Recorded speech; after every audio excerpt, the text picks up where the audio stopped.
One of the most frequently made comparisons between handguns is between the FN Five-seveN and the Kel-Tec PMR-30. I'm going to take this video as an opportunity to show you the differences between them. I would say between the fit and finish, sort of between them aesthetically. This is not a shooting video. We're not going to talk about ballistics or the relative performance of the 5.7 by 28 versus the 22 Magnum rounds. There are plenty of videos out there that'll do that, and lots written online that you can look up and read all about that. But some of the reviews do talk about sort of just the fit and finish and the feel between these two handguns.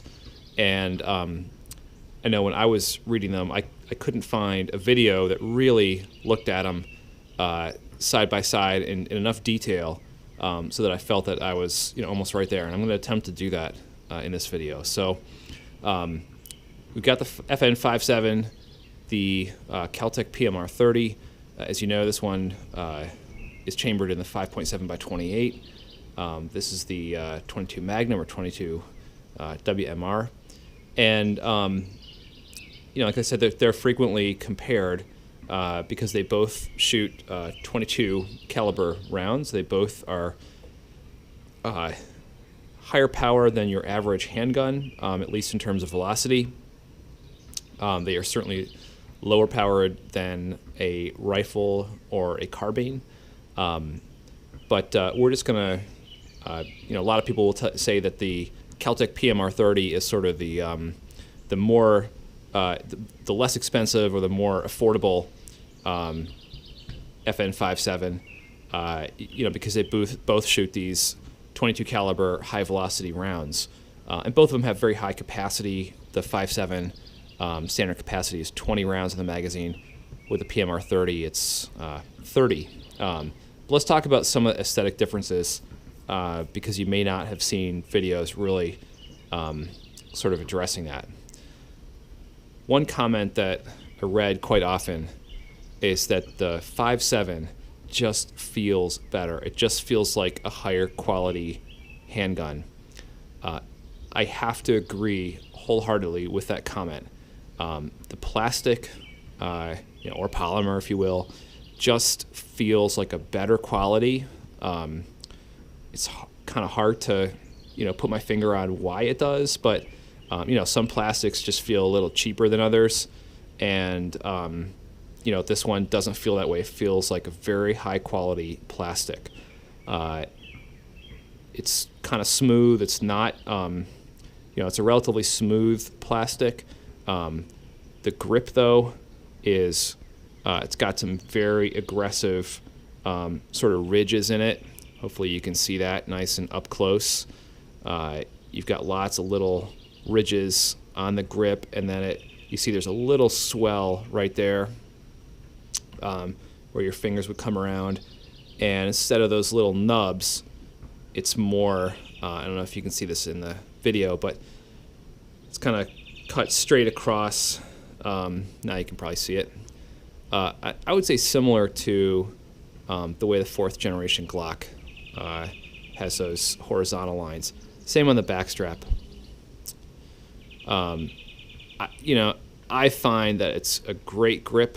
I don't have huge hands. I have read that the grip is bigger than what people expected. It did not feel uncomfortable to me in any way. I really liked it, and actually like it more than the PMR-30, and I'll show you the difference between the shape of those grips.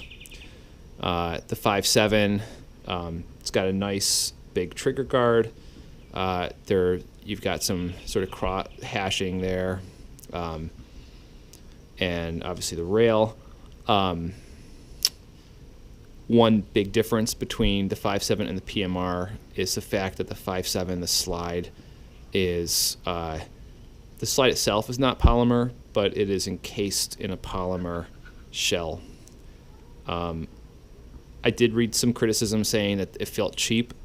I don't agree with that. It does not feel cheap to me. It does feel like very high quality. The sights on the 5.7 are metal. The trigger is metal. The magazine release is metal. Another criticism I read of the 5.7 is the safety, that the safety is an odd position. I don't know of another handgun that puts the safety there. To me, it doesn't feel awkward. You'd obviously want to be used to it and train with it. But, you know, as you grip the gun, your thumb can just come up to kind of snick the safety on and off. Doesn't feel awkward to me. It's not uncomfortable to do it. I don't feel that it's in a place where you would easily activate it accidentally, but, you know, nevertheless, and by the way, it is ambidextrous. In any event, it's fine to me. And there's obviously your slide release. You've got some nice grip area up here and back here. It's really easy to grab onto, and there are these little wings in the back. So if you want to kind of slingshot, you know, grab it very easily. Very easy to do that. It feels really good. I'm not sure if the lighting's going to cooperate with us on the camera. I think you can see there. There you can see the layer of plastic and then the layer of metal right underneath it. So this handgun does not feel cheap to me in any way, even though it is a polymer handgun. It sort of exudes quality. There's another way you can see the metal under the plastic layer. But it does feel good. There's the barrel. Someone who will know more about this gun than I do can tell you what that little whether why it's got that different color at the end. It looks like there's sort of a crown that's inserted. I'm really not sure what that is, to be honest with you. So you saw it was empty, and the magazine. As long as we're on this, the magazine on the 5.7, again, it's plastic. It's 100% plastic. I saw in one video that someone said it might have been Nut and Fancy. He said that someone he knew had problems with the feed lips breaking. But it feels like just really high quality, and you can see the sort of injection mold spot right there. But I don't know. It's really nicely done. One difference when you're loading the 5.7, the rounds click into the top almost like you're loading an AR, like a rifle. One thing on the bottom, you can see the bottom has sort of a almost wavy, smooth shape to it. Feels good. It locks in very positively, just like that. So again, very high quality. Now you're going to pay for it. As you probably know if you're watching this video, the 5.7 can be a very expensive handgun to purchase. I was lucky to find this one used, and I paid what I felt was a very reasonable price for it. Very fair price, but anyways. Oh, here's, by the way, the sights. So they are adjustable on the 5.7. Obviously, the front's not adjustable, but your rear sight's adjustable. It's adjustable for windage and elevation. There's your, you got the elevation adjustment up at the top, and then on the side, I'm not sure if that's focusing on camera, but you can adjust it for windage on the side. So we'll put that down for now. The Kel-Tec, on the other hand, it's not a shooting video, but it is a lot of fun to shoot. But you definitely feel, I think, immediately the difference in quality, and they aren't, they're frequently compared to one another.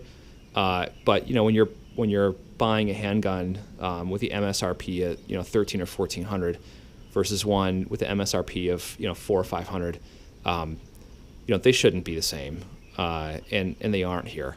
That having said, I think the Kel-Tec, if you find it at a reasonable price, this is being recorded in June of 2017, and you can find the PMR-30 for around $400.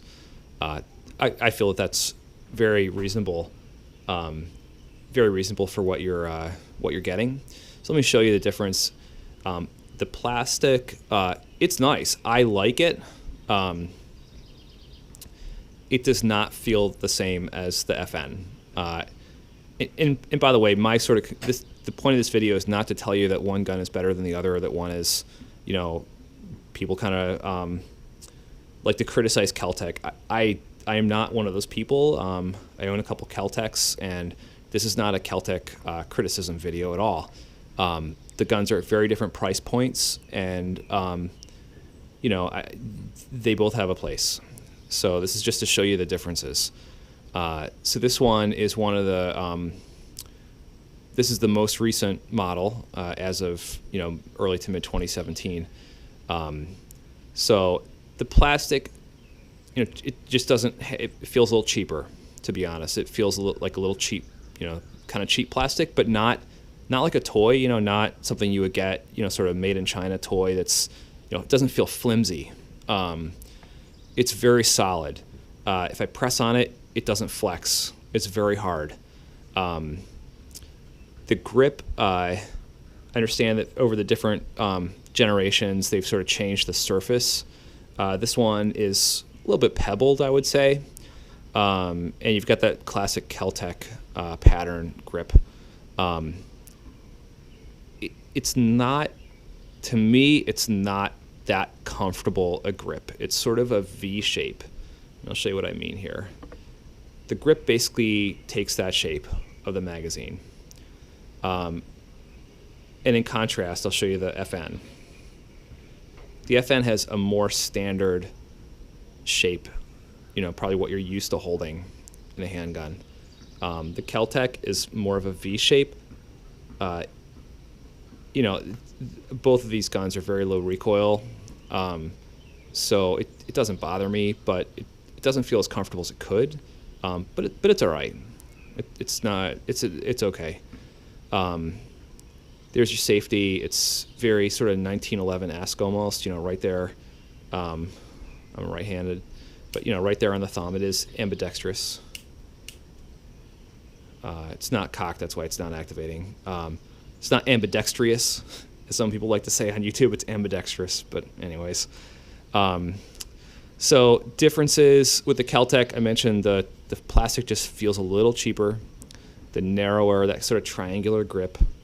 The grip pattern is different. I don't feel like it holds my hand quite as well as the FN.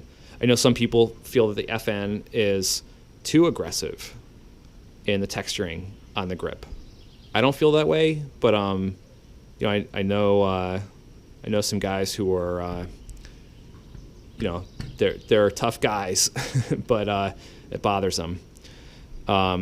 So a couple differences here. Obviously, the whole the slide is visible, the metal slide. It's not encased in polymer like the FN. I personally don't find the PMR-30 to be that attractive of a handgun, but it's it's unique, and it's certainly got its place for .22 Magnum. I think it's a terrific handgun. Just aesthetically, I'm not as drawn to it, but it's a tool, and you don't have to love how it looks necessarily. A couple other things on the PMR versus the FN. The FN, here the pins are, I think they're just better looking. The way they're, they're not made to come out. They're just sitting there in the plastic. On the PMR, you could, I guess these aren't made to come out either, but it's kind of like you see the nut and the screw very visible. I'm not a fan, but they do the job, and they hold the gun is very solid. All right, let's see here. Trigger guard. So by the way, there's no no sort of aggressive texturing on the front or the back strap. That doesn't bother me, but I just pointed out since we're talking about differences. The trigger is plastic on the PMR. The mag release, also plastic, and of course on the PMR, the mag release is in that European style position at the bottom. I find that the magazines are really nice quality. They feel really solid. Like the FN, they're also 100% plastic, obviously except for the spring. The plastic injection mold places are a little more visible. You see them there pretty easily, but I don't know, it doesn't really bother me, and you're not looking at the magazine for the most part anyways. I kind of like, they sort of molded in a little lip here at the bottom. I like that, and they did the same thing. There's no molding, sort of cross-slashed, grip area on the front of the trigger guard, but it does come out like that, and I like that. Actually, if you're one of those people that likes to put a finger up there, it really, your finger really rests on it. It feels good. Other things, by the way, you can just see in terms of plastic quality, hopefully there it is, visible on camera. The seam between the two halves, very visible on the Kel-Tec. And on the on the FN, it's still there, but you can kind of see it there. It's really minor. I mean, they really did a nice job with the plastic frame on the FN. Got your rail up front, a little more rail space than the FN. The sights, they're non-adjustable, but they're really nice. So they've got these fiber optics, and you've got the green in the front and the orange or the red in the back. It really helps you line up and see, which sight post you're looking at, which fiber optic you've got there. I like it a lot. They're super, super easy to see. I really like that. Okay, so a gripe I kind of have about this one, you can slingshot it pretty well. It's got a snap cap in there, so you see that come out. I don't find it that easy. If you're looking at the FN, it's got that really easy to grip area at the back and also at the front of the slide. On the Kel-Tec, if I rack the slide like that, my fingers slide a little bit on it. I'm not as crazy about that. It is pretty easy to grab if you're slingshotting. If you're doing like that, though, it's pretty easy to grab that. Okay, another difference. This is more of a slide stop. It's not really a slide release.